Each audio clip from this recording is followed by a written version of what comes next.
Netanyahu spent his whole life, about 40 years, lobbying and doing everything possible to start a war with Iran, only to die a week after he finally got it. I think what people don't understand is that we have business with literal shapeshifters. These people are literally copycat, soul sucking dementors who have nothing of their own, so they just steal everything we say. Right after we precisely assassinated Khamenei on the 28th, literally probably first hour into launching the war, that's what we said. This man has dedicated his actual whole life into war with Israel, building ballistic missiles, trying to get a hold of a nuclear weapon. Constant chants, death to America, death to Israel, whether it's in schools and mosques, in their streets, on their state media. He has been salivating out the mouth about the idea that he will annihilate Israel one day, only to die literally in the first strike of the war. So of course, what do these people do? They take what we said about him and switch the narrative into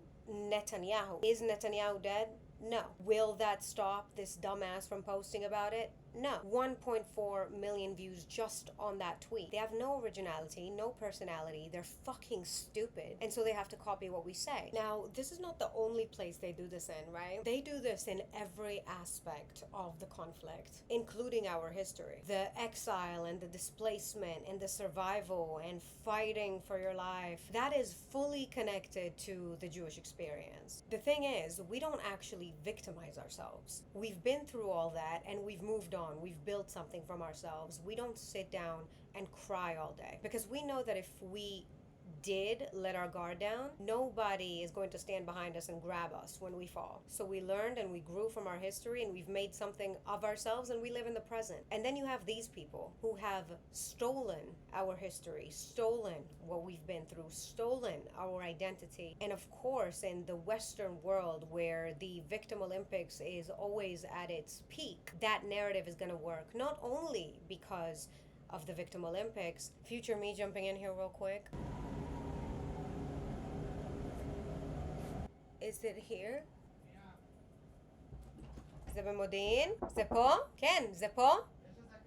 I have a rocket alert. I'll be right back. Okay, I'm back. So the point I was trying to make is, if we were to use our actual victimhood, the shit that we're going through, the same way that they're using our shit after they wear it like a costume, we would not get sympathy, nor do we want it. And quickly, I'll also say, it's up to the most minor terminology, like them saying never again is now, or that what's happening in Gaza is a Holocaust, which is such a cynical use of that term, especially when attributed to Jews, and portraying us as no less than the Nazis. They will copy and steal to the littlest of nuances. And the only reason that it's working is because people hate the Jews. And there's a reason that I'm saying that nobody cares about the Palestinians, besides the obvious that I've already pointed out, or I'm going to point it later. I don't know when I'm going to put this clip in. So think about Russia and Ukraine, a disturbingly devastating war that's lasting 4 years now. Besides the fact they're not talking about it, do you remember what happened when Ukrainians needed refuge? Every country in the world, bring them over. Let me take the Ukrainian. Let me help them with asylum.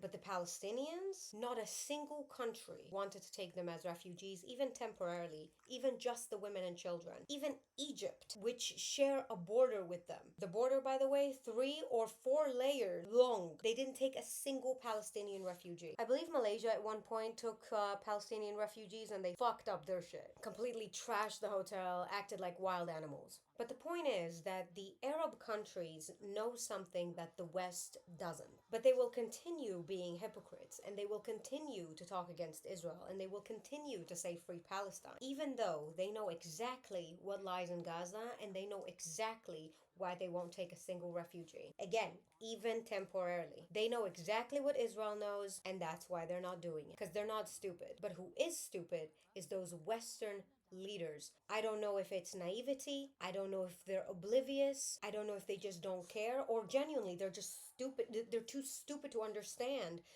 what's going on. And just a side note, it doesn't fully relate to what I'm talking about, but I will put it in. When you import third world, you get third world. And I'll tell you another thing.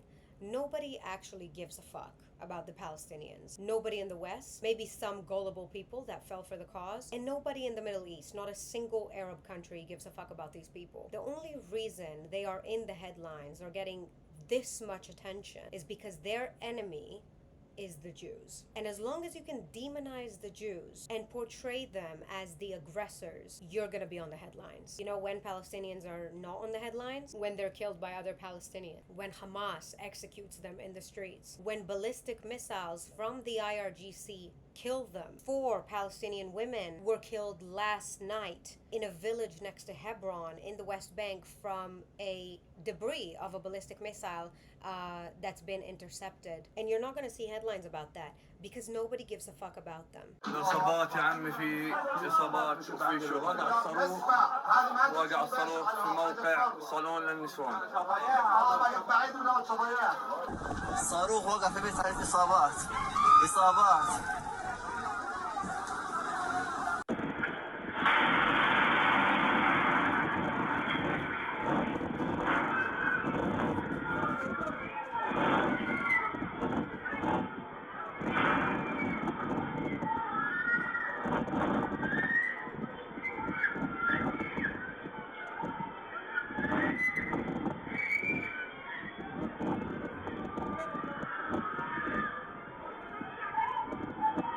So I already rendered this video and was ready to upload it. And then I see on my feed this video from CNN. And obviously us in Israel, we know how the media reports anything that has to do with us. It's not even a bias. It's complete collaboration with the propaganda of the Islamic Republic and its proxies. And I need you to watch this. For me, this is not insane because, again, used to it. But look at this. At least 3 women have been killed and at least 13 people injured after rocket fragments struck a hair salon in the occupied West Bank. The occupied West Bank. The official Palestinian news agency said civil defense teams have been responding to quote-unquote falling rocket and projectile fragments across multiple governments since the US-Israel war with Iran began. So this is the same video that I played for you, but we're not going to focus on the video, we're going to focus on the text they put on it.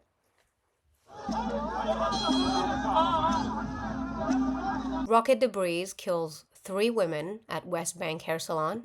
Video shows the aftermath inside the salon with bloodstains. 3 women died and at least 13 were injured from rocket shrapnel. It is unclear who fired the rocket. You can't make this shit up if you tried. Who the fuck is going to fire that rocket? Is Israel firing on itself? And of course, the top comment, newsflash, it was Israel. Most of the world doesn't care about this type of reporting because, again, it's against Israel. But this should concern the living fuck out of you. You don't even understand how many news outlets do the exact same to us. And if they do this to us, just think how many things they twist to fit a certain narrative that benefits them. If they got to the point of saying it's unclear who fired the rocket, when it's beyond clear, you know this. Israel doesn't fire rockets. We have our Air Force above Iran doing precision strikes, assassinating IRGC members. And besides the fact we don't fire rockets, we obviously don't fire rockets on ourselves. Do you understand the extent of the brain rot one has to be in to report this situation that way? And to be clear, when Palestinians die and they can blame Israel blatantly without any evidence, all of a sudden everything will be very clear as to who's responsible. You know when you will hear about it? When they start to blame Israel, which they have. They are now saying that Israel intercepted the missile on purpose above that village so that it kills Palestinians. The night before that, one of the cluster bombs hit an apartment in Ramat Gan. That was in the middle of the night. And an elderly couple, 70 years old, that didn't make it to shelter, died. Both Jewish. Did Israel intercept that missile above there so that that couple dies too? Or not? Because they're Jewish. Because Israel knows exactly which people have not made it to shelter, where the debris is gonna fall when the missile is intercepted in the sky. I think that once you go into the rabbit hole of trying to understand how flawed their narrative is and how flawed their logic is, you will actually never get out. So no, they're not gonna say that Israel intercepted that missile on purpose, which killed the 70-year-old couple. What they are gonna do and what they are doing is celebrating it. Every time there's a civilian casualty in Israel, they celebrate it. So far, 20 people have died. And without our defense system, it would have been so much more. hundreds of thousands of people dead. We are so lucky to have the army that we do, the government that we do, and the assistance that we do, which is why we can experience some sort of normalcy in all this bullshit. But yeah, on the internet, you have deranged people by the hundreds of thousands, if not millions, celebrating every time the IRGC manages to kill a civilian over here. And I don't know a person with a functioning brain that wouldn't find that absolutely fucking mental. It's a death cult. These people genuinely need help. I was actually going to show you other stuff and talk about more shit. One thing led to another, and I yapped way longer than I should have. So let me know your thoughts in the comments about what I said. Do you agree? Do you disagree? Do you hate Jews? Let me know. And we'll see each other in the next one.